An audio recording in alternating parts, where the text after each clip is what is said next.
Yes, it's time for another Yeti Bob adventure. This time we are bringing you The Shadow in the Peaks. Do not miss this awesome new chapter. A giant figure stirs in the snowy heights, and Bob realizes the mountains may hold more secrets than anyone dreamed. A few days had passed since Bob saved his town from the avalanche, and life was slowly getting back to normal. Most of the houses had been repaired, and the townspeople were starting to come out of their homes again. Bob, however, couldn't shake off the feeling that something wasn't right. It was supposed to be the most wonderful time of the year in town, but he could feel tension in the air. It was like everyone was afraid of something. To lift up the mood, the town decided to hold a small festival. They made bonfires and roasted marshmallows. There was lots of delicious food, especially pie. And who was better at juggling pies than our favorite hero? That's right, Bob, but his pie juggling skills weren't what they used to be. One slipped out of his hands and flew through the air. Everyone gasped as it rocketed toward Mayor Millicent's head. Splat! Now a pie face. Now, technically, this wasn't part of the plan, but it was too funny not to laugh at. Even Mayor Millicent broke into a smile, although she might have been laughing because her teeth were covered in whipped cream. It was an overall very fun night, and Bob felt his spirits lift. Maybe things were indeed getting back to normal. But then, strange things began to happen. While the adults were catching up on gossip around the bonfire, a group of children went to check out some strange flares on the mountain ridge. Some glowed blue, others green, and some even red. The kids also saw strange, glowing eyes peering down at them from above the tree line.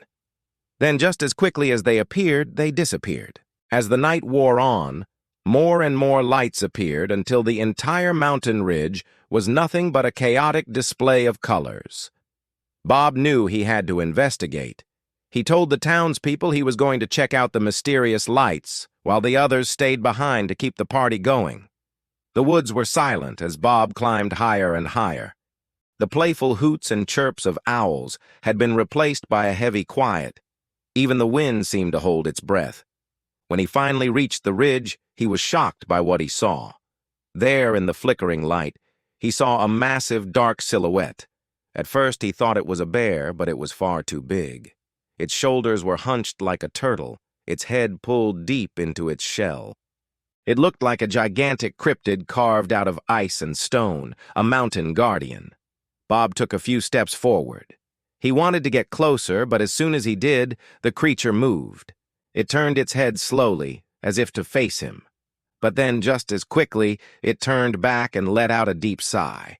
A gust of wind almost knocked Bob over. He could feel the tremors in his feet. For a moment, Bob thought about running away. But then he remembered all those nights he spent alone in these mountains. No one had ever bothered him. So why start now? He stood his ground.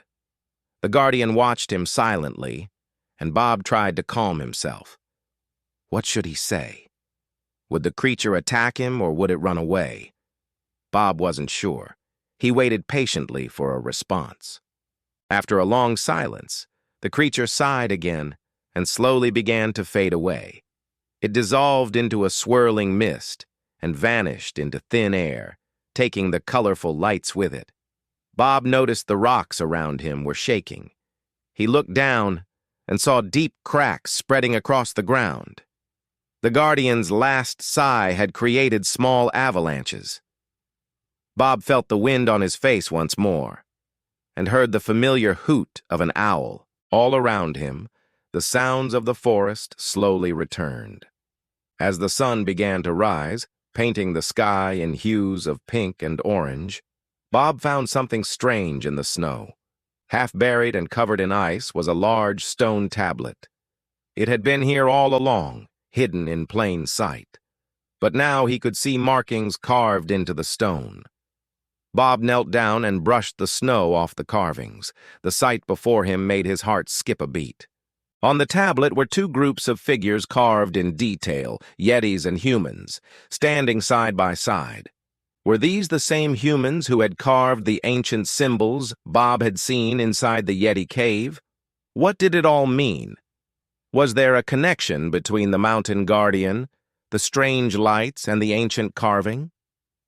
Bob had so many questions, but no answers. As the sun climbed higher in the sky, Bob made his way back to town. He had more pressing matters to attend to. His friends and neighbors would be wondering where he had been, and he had to tell them about the mysterious guardian. But as he walked, he couldn't help glancing back at the mountain. Its slopes no longer looked familiar. In fact, Bob had never felt more like a stranger in the mountains than he did at that moment. When he got back to town, the townspeople were relieved to see him. They had started to worry when he didn't return from his trip the previous night.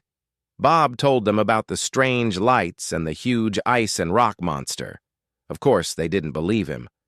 "It must have been another one of your adventures, Bob," said Mayor Millicent. "Just be careful next time. You almost gave us a heart attack." But Bob wasn't convinced it was all in his head. Something was definitely changing in the mountains. But what? Bob racked his brain trying to piece together the clues. The glowing eyes, the mysterious lights, the carving on the stone tablet. What did it all mean? Could there really be a Yeti guardian watching over the mountain? Or was he losing his mind? Meanwhile, someone was watching Bob from afar. A tall, shadowy figure with glowing red eyes, the exact same color as the strange lights on the mountain. He had been following Bob for some time now, waiting for the perfect moment to strike. Who was this mysterious attacker? Why was he targeting Bob? And what did he have to do with the Yeti Guardian and the strange lights on the mountain? Stay tuned. The mountains had whispered to Bob before, but now they roar with mystery. Do not miss the next thrilling episode of Yeti Bob. Our hero has stumbled upon an ancient mystery that goes back thousands of years. But he is not the only one interested in uncovering the truth. A dangerous presence stirs in the shadows, watching his every move and waiting for the perfect moment to strike. Will Bob be able to stay one step ahead of his pursuer? What secrets will he uncover about the Yeti and the humans? Find out next time in Yeti Bob, the shadow in the peaks.